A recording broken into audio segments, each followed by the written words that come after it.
Hello everyone. The aim of today's discussion is permanent maxillary first molar. So the aim of today's lecture is to study the anatomical landmarks associated with the maxillary first molar and also to know the various morphological aspects of first molar.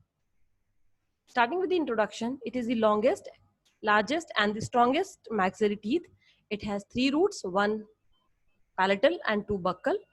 They are not successors because they do not have any primary counterpart and they erupt behind the deciduous molars and they originate from the distal extension of dental lamina. Talking about its function, it has major role in mastication, that is in the grinding of food.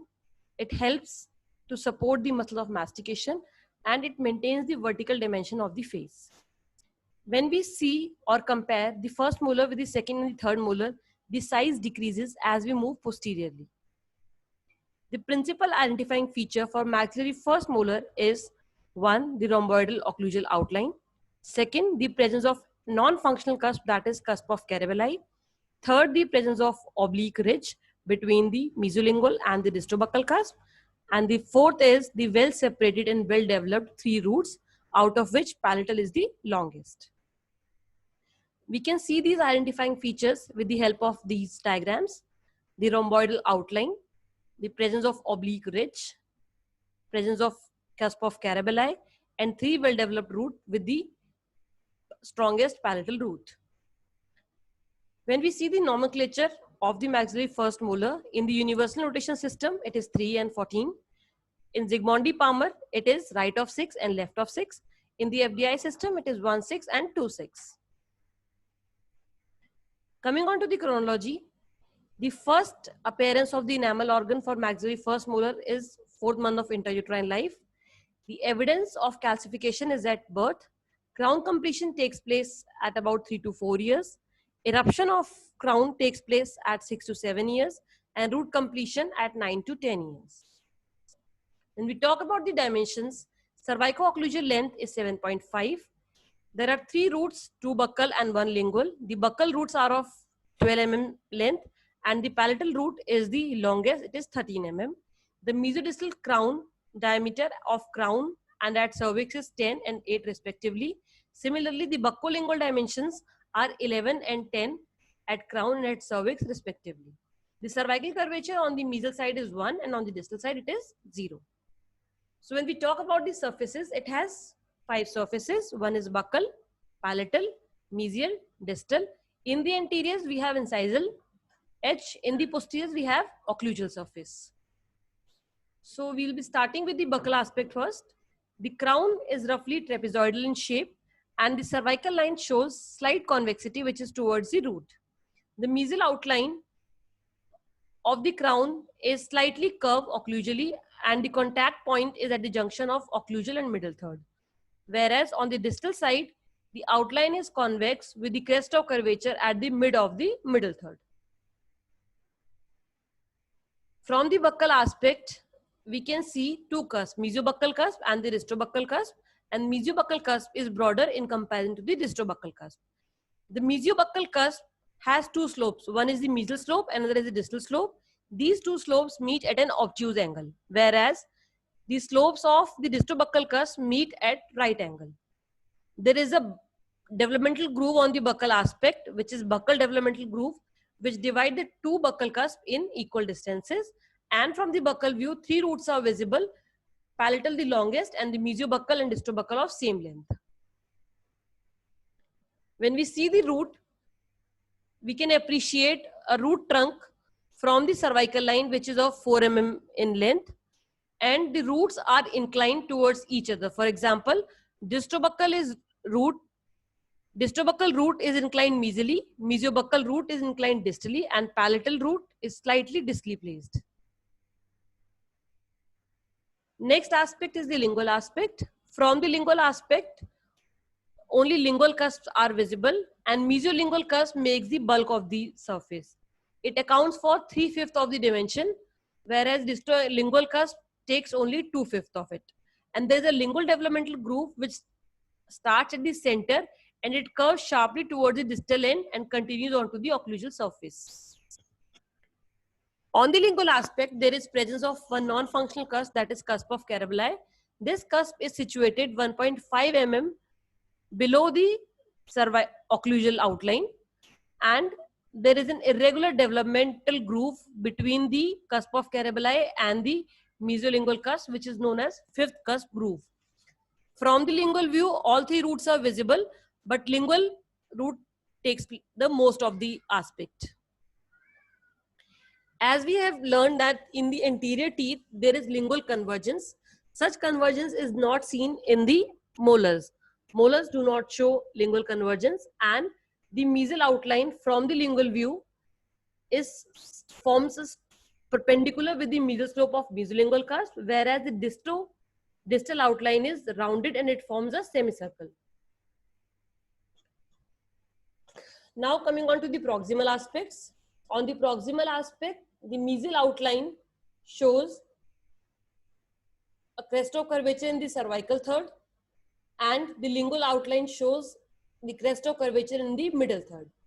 There is also one convexity on the lingual aspect, that is the convexity of cusp of Caraballi. The mesial marginal ridge is located at the 1/5 height of the tip of the cusp, and there is a cervical line which bends occlusally for about 1 mm. When we see the mesial aspect, so the intercuspal distance between the two cusps, that is the mesobuccal and the mesolingual cusp, is slightly more than the half of the buccolingual width of the tooth. Also, the contact area on the mesial side is slightly buccally placed when we divide the crown into two equal halves, that is buccal and the lingual halves.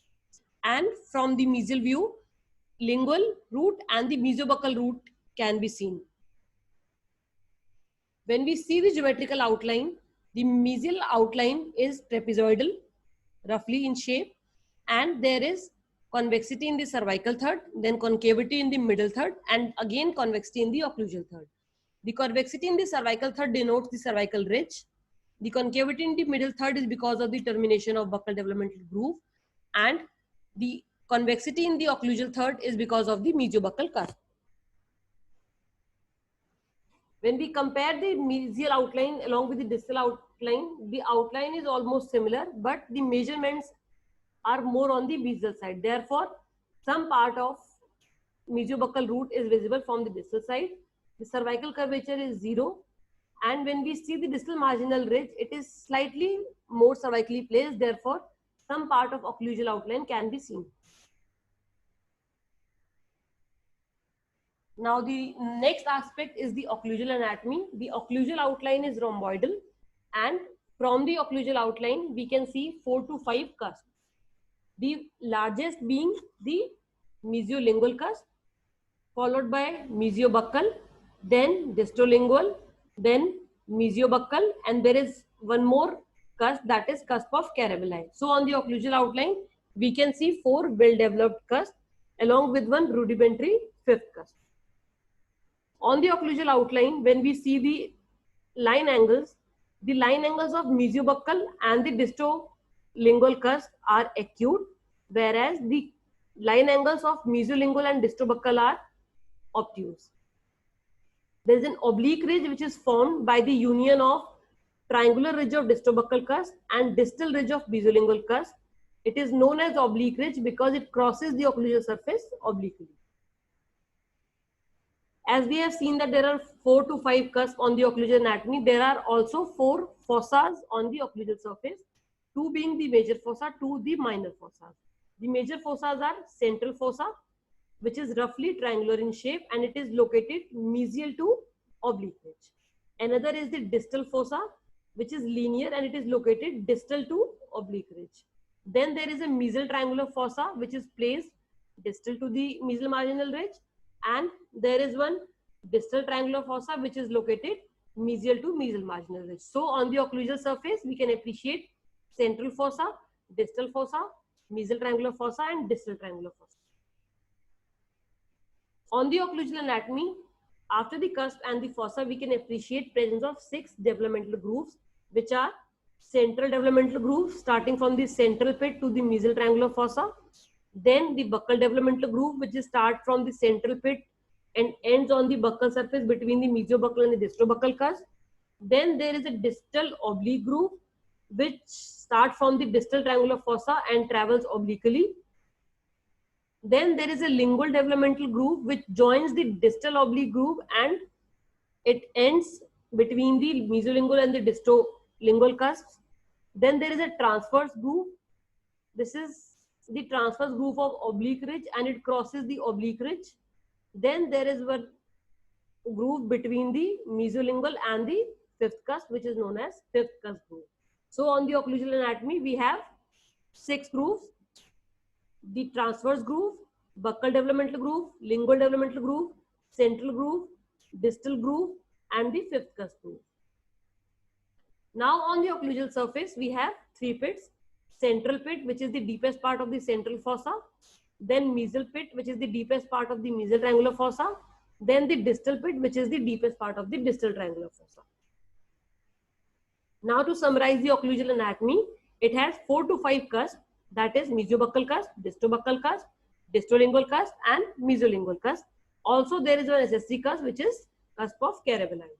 There are ridges on the surface of the cusp, that is distobuccal cusp ridge, mesiobuccal cusp ridge, distolingual cusp ridge, and the distal and the mesial ridges of mesolingual cusp. Also, there is an oblique ridge which is formed by the union of distobuccal cusp ridge and the distal ridge of mesolingual cusp. There are fossa on the surface of the molar. One is the central fossa. Then there is a distal fossa, which is a linear fossa. Then there is a distal triangular fossa and the mesial triangular fossa. Also on the surface, there are pits such as central pit, mesial pit, and distal pit. This is the summary of today's discussion, showing all the aspects, roots, and the pulp morphology.